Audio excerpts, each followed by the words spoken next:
Selamat datang di perkuliahan online Big Data and Analytics dengan materi konsep basis data. Berikut adalah beberapa definisi dari istilah-istilah yang sering digunakan pada Big Data and Analytics.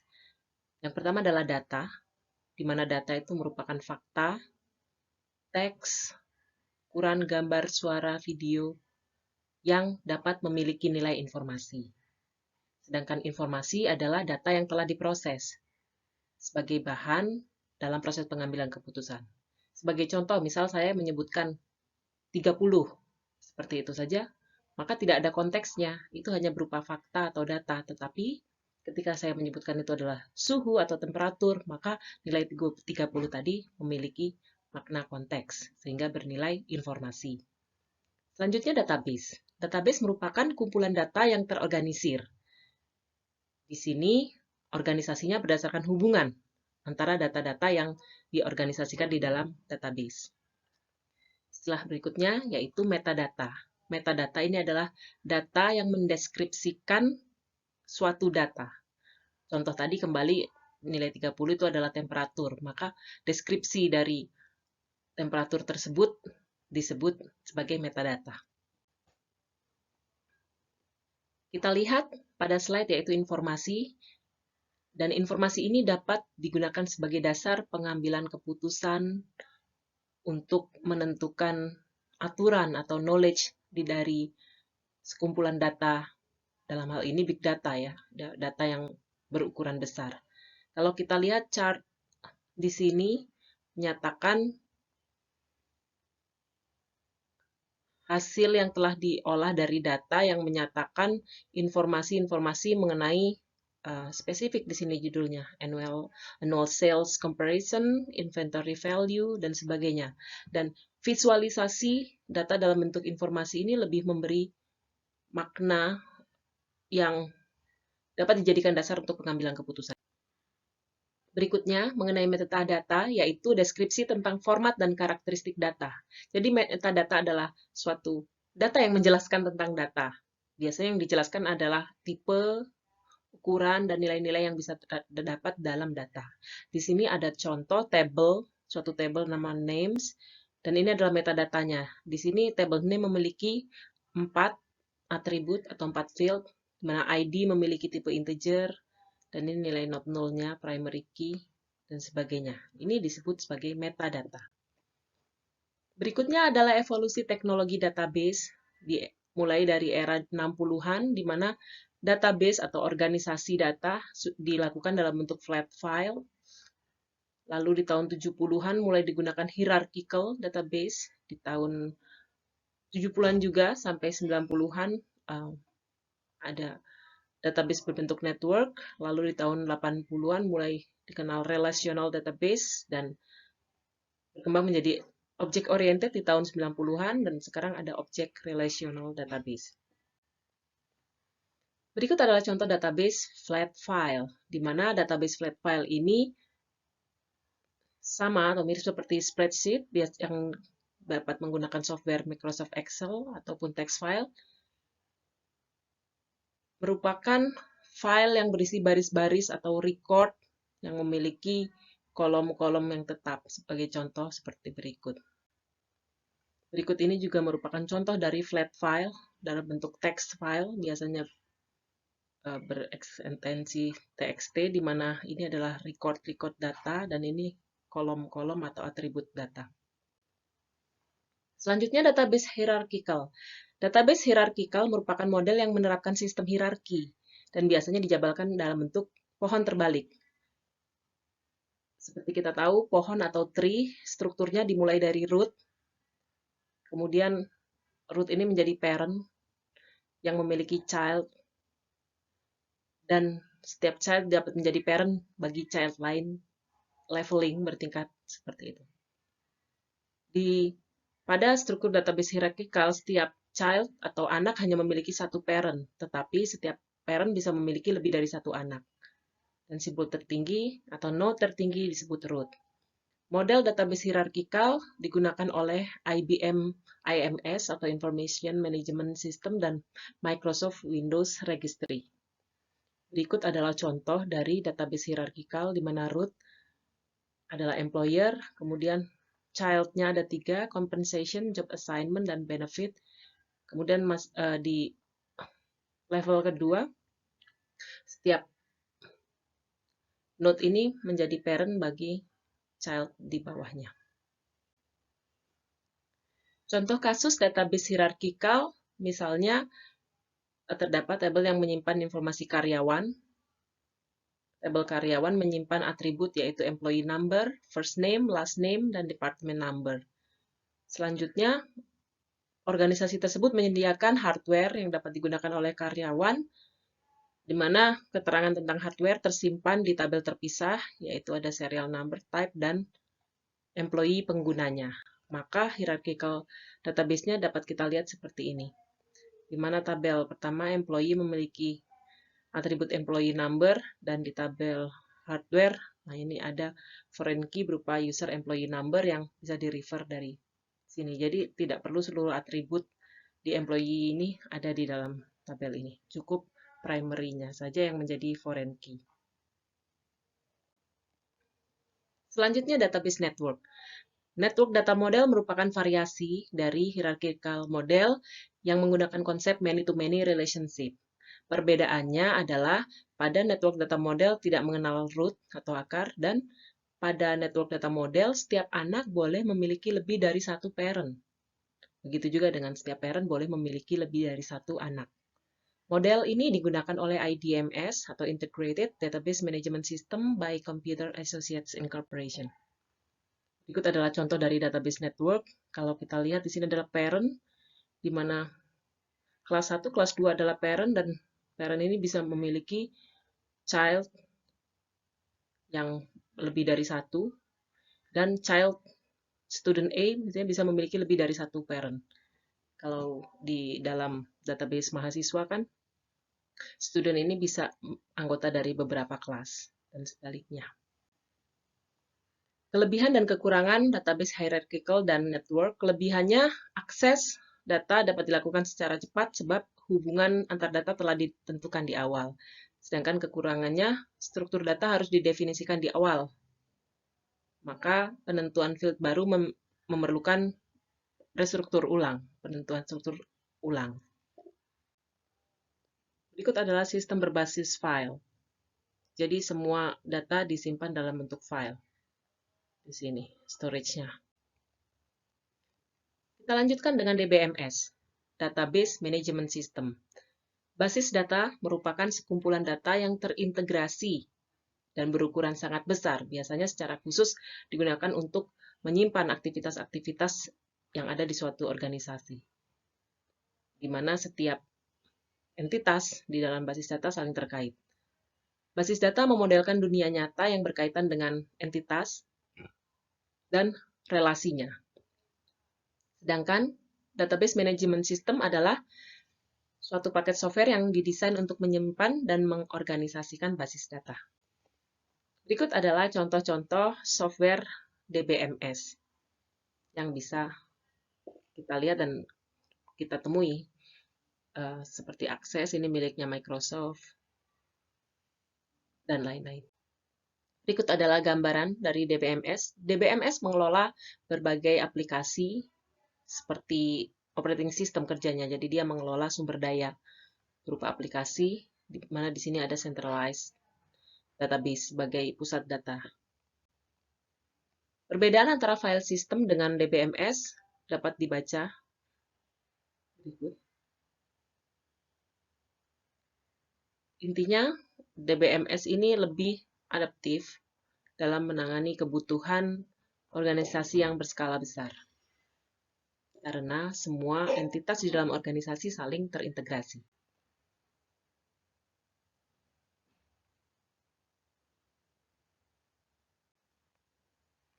Berikut adalah kelebihan DBMS. Kelebihan atau keuntungan penggunaan DBMS dalam pengelolaan data, yang pertama adalah data independence, lalu efisien aksesnya, kemudian data integrity and security, aspek keamanan dan integritas data, lalu Uniform Data Administration, Concurrent Access, Recovery from Crisis, dan Reduce Application Development Time. Beberapa alasan mengapa tidak perlu menggunakan DBMS. Di sini dijelaskan pada aplikasi khusus, misalkan aplikasi dengan batasan real-time yang ketat, dan aplikasi yang memerlukan operasi-operasi kritis yang memiliki purpose written program yang harus dikelola sendiri, karena jika terhubung dengan database maka akan membutuhkan waktu yang kurang efisien. Selain itu juga pada aplikasi yang memerlukan memanipulasi data dengan cara yang tidak didukung oleh query language di DBMS. Contohnya, fasilitas untuk analisis data teks atau NoSQL itu tidak disediakan di DBMS. Kemudian aplikasi yang tidak memerlukan added benefit. Jadi, cost untuk membangun DBMS sendiri pasti membutuhkan cost, sehingga jika aplikasi tersebut tidak berskala besar, dan dirasa cukup dengan flat file, cukup menggunakan flat file saja. Data model merupakan konsep yang digunakan untuk menjelaskan data.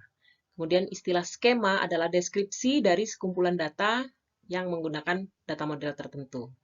Selanjutnya, relational data model adalah model data yang paling banyak digunakan karena beberapa konsep utama dari RDBMS atau Relational Database Management System adalah adanya relasi yang terdiri dari tabel, baris kolom, yang berhubungan antar tabel, di mana setiap relasi mempunyai sebuah skema yang menjelaskan kolom-kolom sebuah tabel. Sebagai contoh, informasi mahasiswa di suatu universitas dapat disimpan dalam sebuah relasi dalam skema student yang memiliki atribut-atribut dan tipe seperti berikut. Level abstraksi. Jadi, suatu database ini memiliki level abstraksi dimulai dari physical schema, conceptual schema, dan view. Physical schema menjelaskan detail penyimpanan data secara fisik di dalam media penyimpan, database, biasanya berbentuk file maupun indeks. Sedangkan conceptual schema ini menjelaskan struktur logik, relasi-relasi dari tabel pada database, dan view menjelaskan bagaimana pengguna melihat data. Jadi, pengguna ini berinteraksi dengan user interface melalui view, biasanya aksesnya. Tidak perlu melihat dalamnya conceptual schema maupun fisikal. Skema didefinisikan menggunakan DDL atau Data Definition Language, sedangkan query terhadap data yang di level view ini menggunakan DML atau Data Manipulation Language. Berikut adalah tingkatan skema. Jadi ada physical schema, conceptual schema, dan view. View ini dibuat dari conceptual schema dan biasanya program mengakses view untuk menampilkan user interface ke pengguna. Berikut adalah contoh skema logis. Jadi level konseptual dalam bentuk ER diagram, Entity Relationship Diagram, yang menggambarkan skema logis. Sedangkan contoh dari skema fisik ini adalah file ERD yang sudah diimplementasikan ke dalam database, strukturnya seperti ini. Sebagai contoh, skema adalah University Database. Pada database University ada konseptual skema, diantaranya terdiri dari entitas-entitas beserta atributnya. Sedangkan physical schema adalah relasi yang disimpan dalam bentuk file, unordered file, serta indeks, primary key yang ada di setiap entitas. Sedangkan external schema atau view adalah query yang kita bisa bangun. Contohnya, course info ini adalah view yang hanya menampilkan CID dan enrollment saja. Banyak view bisa kita bangun dari skema database. Selanjutnya mengenai data independence yang menjelaskan bagaimana program aplikasi diisolasi terhadap perubahan yang dilakukan di dalam data. Ada dua jenis independensi, yaitu logical data independence dan physical data independence.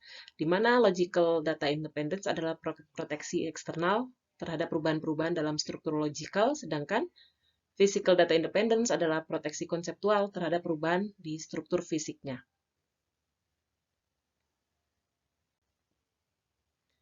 Query dalam DBMS. Query adalah pertanyaan yang melibatkan data yang disimpan dalam suatu DBMS. Contohnya untuk database university, kita bisa melakukan query untuk mencari siapa mahasiswa dengan student ID sekian, berapa jumlah mahasiswa pada course sekian. Ya, ini adalah query yang bersifat agregat kalau mencari jumlah.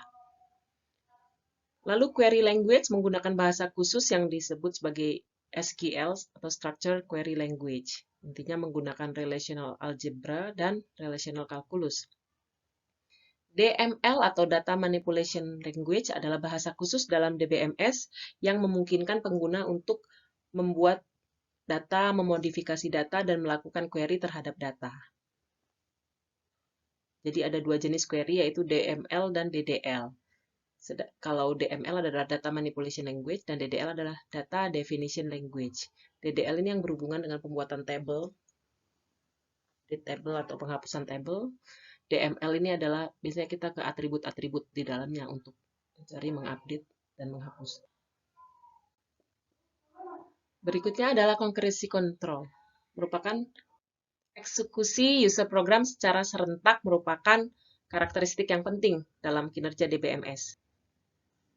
Tindakan silih berganti atau interleaving pada beberapa user program yang berbeda dapat menimbulkan terjadinya keadaan yang tidak konsisten. Sebagai contoh, misalnya terdapat 3 user yang bersamaan mengakses database. Yang satu mengupdate, yang satu mengakses mengquery, atau mendelete. Nah, di sini makanya diperlukan concurrency control agar akses bersamaan pada database ini memperhatikan aspek integritas datanya. Jadi DBMS harus menjamin inkonsistensi tidak terjadi akibat eksekusi database secara concurrent dengan membuat sistem seolah-olah sedang menggunakan single user system. Padahal saat bersamaan tuh banyak user bisa mengakses satu database. Itu disebut sebagai concurrency control. Transaksi merupakan kunci ya eksekusi dari database program. Transaksi merupakan urut-urutan atomik aksi basis data, baik itu read maupun write, di mana setiap transaksi dijalankan sampai selesai dan basis data harus dijaga dalam keadaan konsisten. Misalnya tadi beberapa user secara konkuren mengakses dan melakukan operasi read-write, contohnya pemesanan tiket pesawat. Ini harus terjaga ya secara konkuren, bahwa ketika ada transaksi, maka user yang lain juga konsisten melihat ketersediaan tiketnya. Scheduling concurrent transaction. Database harus menjamin bahwa eksekusi dari beberapa transaksi adalah ekivalen. Di mana sebelum dilakukan operasi read-write sebuah objek, maka pada suatu transaksi harus melakukan permintaan lock pada objek dan menunggu hingga DBMS memberikan lock tersebut. Kemudian lock dilepas di bagian akhir. Jadi, ide dasarnya jika ada tindakan tertentu, transaksi 1 misalnya writing X, mungkin mempengaruhi transaksi lain yang mungkin akan read ke X, maka salah satu di antaranya akan di-lock terlebih dahulu. Setelah selesai baru di-unlock. Nah, kemudian persoalan yang bisa terjadi adalah misalnya transaksi TJ meminta lock pada suatu aksi Y, TI juga melakukan permintaan lock terhadap aksi Y. Nah, ini bisa memungkinkan terjadinya deadlock. Untuk ini salah satu harus di-abort, digugurkan, dan transaksi diulang kembali atau restarted. Jaminan atomicity. DBMS harus menjamin atomicity, all or nothing property, termasuk jika sistem mengalami crash di tengah-tengah eksekusi suatu transaksi. Di sini, idenya dengan memelihara log history. Jadi semua tindakan yang dilakukan DBMS ada di dalam log. Dengan adanya log, apabila terjadi crash, maka sejumlah transaksi yang telah dijalankan bisa di rollback seperti keadaan semula atau undone menggunakan log entry yang telah disimpan sebelumnya. Berikut adalah tindakan-tindakan yang direkam dalam suatu log. Misalnya adalah log record, kemudian menyimpan log. Log biasanya diduplikasi dan diarsipkan. Lalu aktivitas yang terkait dengan log termasuk aktivitas-aktivitas yang berkaitan dengan concurrency control, baik itu berupa lock dan unlock, penanganan deadlock ditangani dengan jelas oleh DBMS. Berikut adalah struktur DBMS. DBMS memiliki arsitektur berlapis atau layered arsitektur. Ini adalah salah satu contoh arsitektur dari DBMS walaupun bisa ada variasi-variasi lain.